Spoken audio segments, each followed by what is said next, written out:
Smith & Wesson M&P9, the 2.0, so Generation 2 pistol, chambered in 9mm.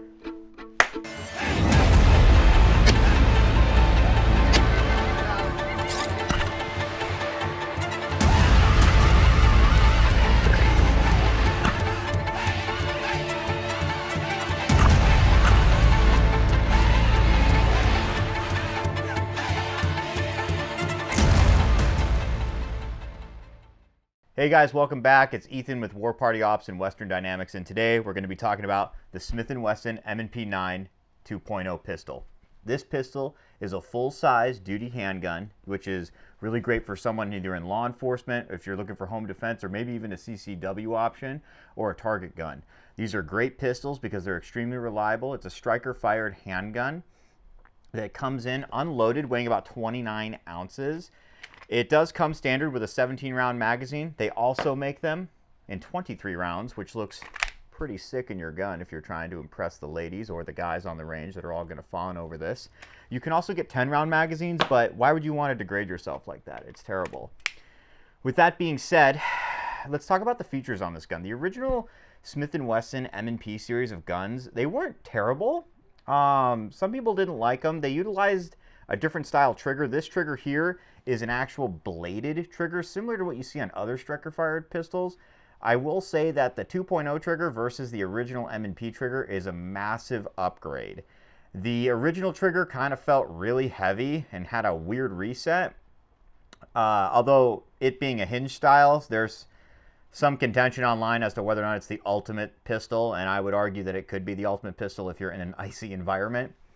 With that being said, though, this new M&P 2.0, it has a lighter trigger pull. It's an OEM trigger pull of around 4.5 pounds to 5.5 pounds, and it's very light. I would say out of the box, this is probably the most accurate striker-fired pistol I've ever used. The reset is pretty crisp, although it is kind of short. I would like it to be a little bit more tactile. However, out of the box, this firearm is extremely accurate. I have found it to be the most accurate pistol I've ever owned, coming out of the box with iron sights. On this specific model, I went ahead and bought an optics ready slide from Smith & Wesson, and I put on a plate to mount an Aimpoint Acro P2. This is a red dot sight that is manufactured in Sweden by Aimpoint. It is an enclosed emitter sight with 3 pieces of glass in it. It's kind of cool. There are some points of contention with it, and we will do a separate video on this. I do have a Surefire X300A weapon light on here. And the other cool thing about this pistol, while we're here, this one actually did come with a manual safety, but I contacted Smith & Wesson and they actually sent me plugs, and I was able to convert it to be like their normal pistols without the manual safety. I really like it. It's really cool. One really neat feature about this gun that sets it apart from the competition, originally Smith & Wesson did kind of pioneer this, so did Beretta. You can change the palm swell grip of this gun. So this is actually the small grip. There's a medium, I think there's like a medium large and then a large.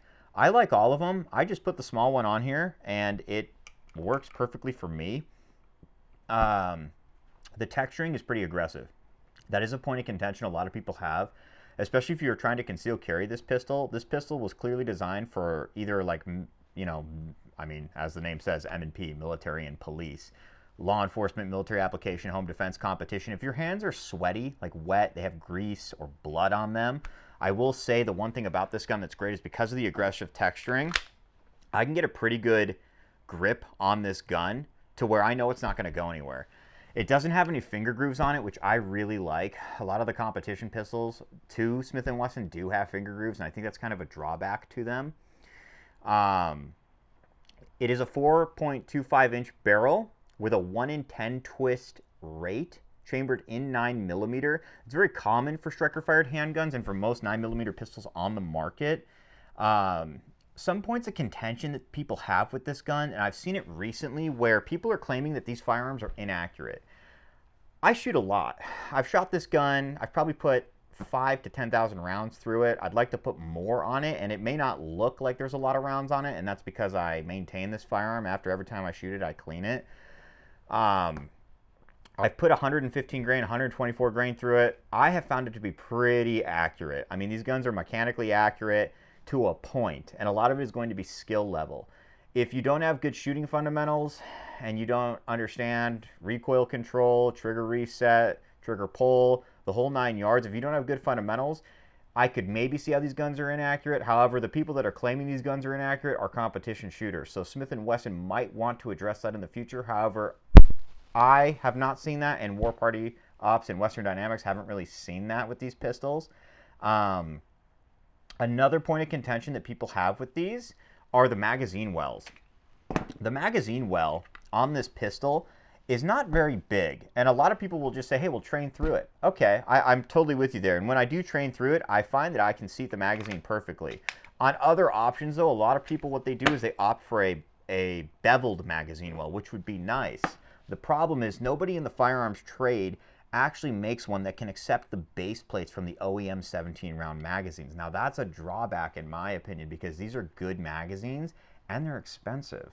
So are the 23-round magazines. These are like $50, $60. So if you have 5 of these magazines and then you have to upgrade to 23-round ones, I mean, you're talking a couple $100 in mags already. Now, granted, I've made the investment. I really like this gun. I want to shoot USPSA with it. But that is kind of a drawback in my opinion. I wish Smith & Wesson from their Performance Center division, or maybe a company like SLR, could invent a magazine well that could take these standard OEM base plates, because a lot of manufacturers, they just don't accept them, and it's a pain in the butt to try to get extensions for them. This gun is optics ready. It does have a witness hole right here to be able to determine if the firearm is loaded. Another drawback that some people say is a drawback, I never really noticed it until I put an optic on this gun. When you shoot this gun and ammunition is expelled, gases do fly upward out of the chamber, and they can hit the front glass of your optic.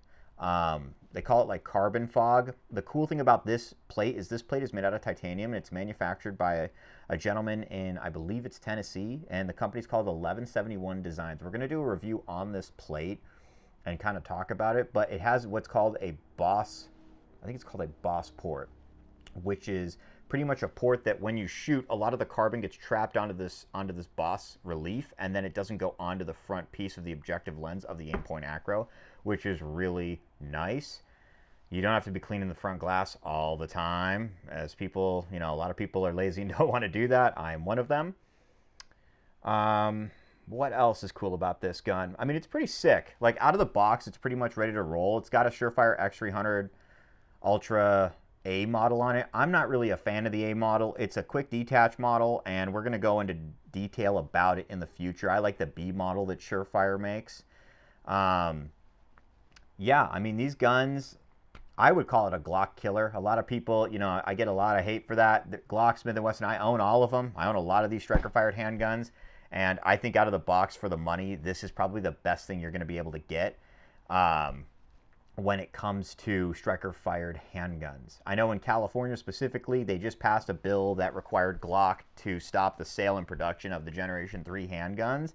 If you're in California and you're looking for a good striker-fired pistol, this is it for the money. This gun retails, I want to say, for around $600–700.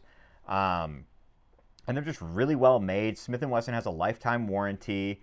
They're super fun, super accurate, great duty handgun if you're looking for one. Yeah, I mean, they're super fun. I mean, look, I want to go shoot more rounds through it, so let's see how it performs when we go out to the range and put a couple of rounds through it. We're going to probably be shooting 115 grain, 124 grain, 9mm through it. With that being said, let's check it out.